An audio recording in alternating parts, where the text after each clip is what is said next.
Good afternoon, good evening, happy day to you all. Welcome to the Modern Management of the Older Adult podcast. My name is Dr. Trissa Hutchinson, occupational therapist, and I am extremely excited to talk to you tonight about helping your older adults, supporting your seniors, and being prepared for holiday readiness and joy.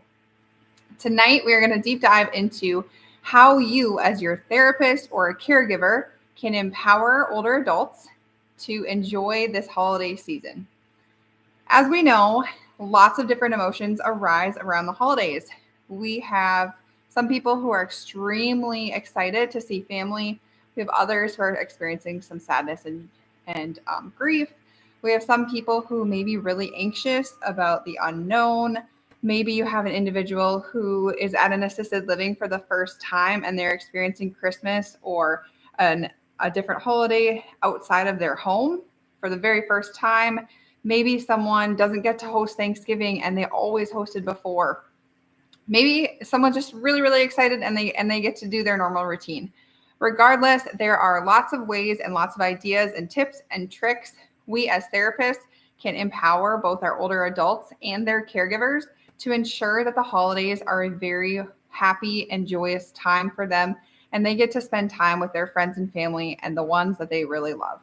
So tonight, I'd like to talk about a guide for all of you, breaking down this topic into three main components of how you can work through a checklist to ensure that your older adult is ready for their holiday. The first thing I want us to look at is the person, the individual person that you're working with.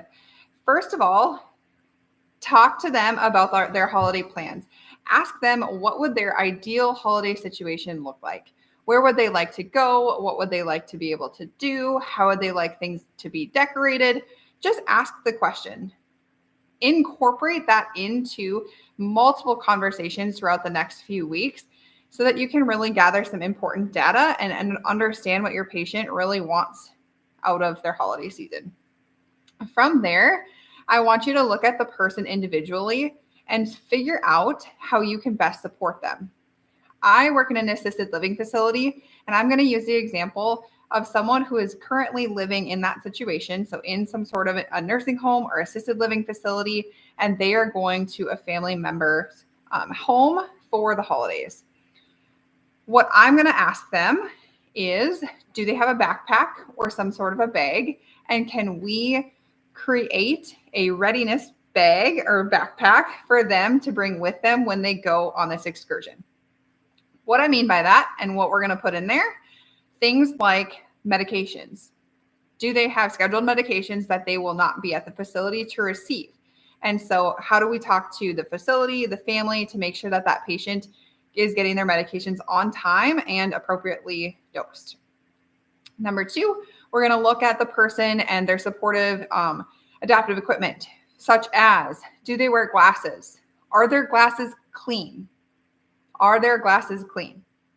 Making sure that your patient has a checklist to put all these things in that backpack. So glasses is huge. Nothing is worse than when grandma comes to the family dinner and she can't even see her food.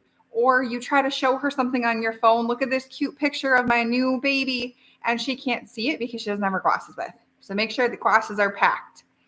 Hearing aids. Make sure hearing aids are in the bag, or they're hopefully in the ears. But maybe we even talked about, do they need hearing aid batteries changed? Are they anticipating going somewhere and we need to change those? What about dentures? Does grandma have her dentures? Are they in her mouth ready to go so that when she gets to Thanksgiving, she can actually eat the meal and enjoy it? Making sure that if she needs Fixodent or if she needs any sort of paste for her denture, she has that along too, or has had that put in. What about if an individual has incontinence? Having that conversation and being prepared ahead of time can really take away some of the stress and anxiety. Meaning, in that backpack, I want you to think about putting extra briefs. If they need any sort of a wetter wipe, do they need extra clothes, extra pants, extra socks? Something to support them so that if they were to have a worst case scenario happen, such as an incontinent episode or an accident while they're at a loved one's house, they are prepared and they do not feel embarrassed and have to experience asking for help in the sense of like maybe extra clothes or something like that. I like to also include maybe a towel or a small hand towel or a rig, something that they could wipe off like walker wheels or maybe the point of their cane, so that if they're outside and they're in Minnesota where it's nice and snowy like myself, then if their walker wheels get wet and snowy and they go inside, they can wipe those off without feeling like they're a burden and don't want to make a mess and then end up leaving their device at the door because they don't want to make it dirty. Rather, we can talk and educate and practice cleaning the wheels, cleaning the walker, cleaning the cane so that they can keep it with them and be safe for the entire duration of their wonderful holiday event. We also need to look at the person and ask them what their ideal rest time is right now. Maybe we can talk to the caregiver about if the individual needs to take a nap before they go, or if they're going to need a nap while they're there, making sure that we're communicating those needs for the person so that they aren't completely exhausted for days and days and days and days after having a holiday outing. So maybe after the meal, grandma wants to go in the back room and take a nap for 20 minutes. Let her do that. That's just fine. And then come on back out, re-energized and ready to go. Maybe if your older adult gets cold very easily, talking about packing an extra sweater or a light blanket in that bag can be really helpful. Now, I understand that sometimes we don't get to see our patients like the day before or the day of when they're going on a holiday excursion. So it doesn't necessarily mean that you are packing this exact bag right now. Maybe you are talking to the family about supporting them in packing their bag.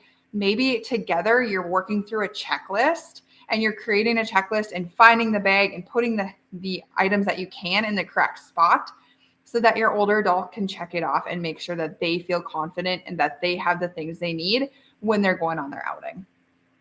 Again, that's not an all-inclusive list, but those are some great ideas and examples of how we can look at the person when it comes to preparing for the holidays.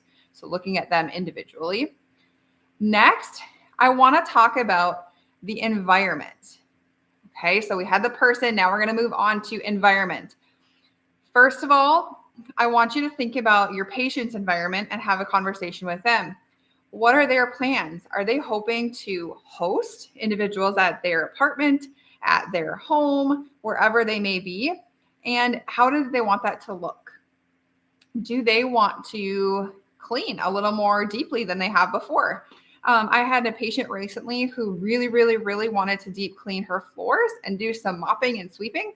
And so we had to practice and build up some strength for a few weeks actually, and build into like doing weighted sweeps so that she was prepared to do a deep clean of her home. If you don't have that much time, maybe the holidays are coming really quick, then guide your patient through that. Incorporate those things into your session. Exercise doesn't always have to look like dumbbells or kettlebells. It can be sweeping the floor for endurance training. That can be absolutely a great workout for your older adults. Maybe they want to do some decorating and they want to put different things on high shelves or low shelves, or they want to move some furniture around. Incorporate that into your session. So as we're looking at the environment, we're first, again, looking at their environment. How do they want their home to feel when it comes to the holiday season? And then next, I want you also to think about where they may be going for the holiday season. Different environments bring different challenges. We can talk about different seating arrangements. Maybe the chairs don't have armrests and your patient is always used to using armrests. Maybe there's stairs that they have to navigate. Maybe the bathroom is way too small for them to bring their walker in. And so we need to talk about navigating a situation like that. Maybe there's just not enough room for the walker in the house and grandma has got to try to use a cane for that day. Maybe the floors are super slippery and grandma's used to walking on carpet and now her daughter only has hardwood floors. So we need to make sure that we're having a conversation about even as simple as what the flooring is like. Because rather than walking in her socks when she gets inside, Grandma might need to pack an extra pair of shoes so that she has a little more traction and a little more grip when it comes to walking throughout the home. Maybe that's even those fancy gripper socks. Okay. But making sure that your older adult is prepared for that scenario, whether it be in their own home or where they're going to celebrate the holiday season. We talked about the person. We talked about their environment. Now, I want to talk about the occupation or the extra fun part. So all of the things we do throughout our day are considered an occupation, but today we're going to talk about the fun occupations. So with the holiday season, that may bring different occupations that people love to do, such as baking cookies or baking in general. Incorporate those things into your session. If your loved one used to love to bake chocolate chip cookies or spritz cookies or sugar cookies or whatever kind of cookies, then offer that as an intervention. There are a million ways that we can get creative and we can use the things that people love to do in their session. That does not mean that we say, oh, that sounds like I bet those tasted so good. If Betty tells you, yeah, I used to be so good at baking gingerbread cookies. Oh, Betty, those used to taste so good. I'm sure. Good for you. Someday you'll have to share my recipe. No, don't stop there. Say, Betty, let's do that together. Let's bring that back and let's give you that sense of joy again. And let's do that next session I come. Incorporate the things your patients love to do in your session. Okay, so baking, that's a great example. How about giving gifts or writing out cards? Oftentimes, our older adults, especially those who are no longer able to drive, have a difficult time getting their own Christmas cards or cards that they can handwrite and send them out to their family members. Okay. They have a difficult time obtaining them because they feel sometimes like a burden asking. A lot of my patients say, I wish I could write everyone a card, but I don't have enough cards. I have individuals who they go to bingo every single week for weeks on end because they're trying to win cards at bingo that they can send to their friends and family. Making sure that us as the therapists are communicating how, what, when patients need things like Christmas cards or holiday cards to share with others. So whether that be we communicate with the caregiver, whether that be we communicate with this facility, somehow helping them meet those needs. That being said, if your older adult has those cards and has the opportunity to write them out, support them in doing so. Support them in doing so. Sometimes that can be very overwhelming for our older adults when they have a huge stack of cards and a lot of names to write everything out. Incorporate that into your session. Maybe we stand up and we write a few cards and then we do a set of whatever we're going to do for exercise. And then during our rest break, we're going to whip out 3 or 4 more cards. That's during our rest. So we're doing that active rest and incorporating those things that they love. Other ideas are think about getting dressed for the holiday season. So this can be a really fun occupation for some people, is picking out a fancy outfit. Maybe it's a dress, maybe it's a nice dress shirt with a tie. If your loved one or maybe your patient and caregiver, the patient, is wanting to wear something special for the holiday season, they may have different ability levels than they did last year. So think about giving them a practice run at putting on that special outfit. So are they still able to zip it up? Are they still able to tie their tie? As things change, both cognitively and physically, that may be more challenging and maybe more difficult. So we need to really have those conversations and incorporate those. What if our individuals want to wear fancy shoes, different special shoes? Have we been practicing walking in those shoes to make sure that your older adult is safe? No grandma, no grandpa, no loved one wants to be the one that falls when they're at a holiday event and have all the attention on them. So let's make sure that we're incorporating those special shoes into our balance and our ambulation training sessions as well. And then when we're thinking about those fun occupations, think about also receiving gifts. And maybe you can be a support system to the caregivers or the family members about giving gift ideas. So oftentimes your patients might mention things or you might notice things that your patient would really benefit from in terms of gifts, such as a family book with everybody's name or different things like that. And so maybe it's an orientation clock. Maybe it's something that would be really meaningful to the patient. Be that bridge and have that communication with their family as allowed, and encourage them to get gifts that would be really meaningful for the patient as well. Also, again, oftentimes your patient is going to share information with you that they might not share with their loved one, strictly because it can be kind of awkward if someone asks you for what gift you would like. Oftentimes our older adults say, oh, no, honey, I don't need anything. So overall, some fun ideas for you as the therapist and caregiver, encouraging older adults to have readiness and joy for this holiday season. Again, I want you to really dive into those 3 different components when it comes time for the holiday season. Is it the person? Do we need to look at all of the things that come along with that and supporting them, incontinence, glasses, etc.? Is it the environment, whether it be decorating their own environment or going to a new environment?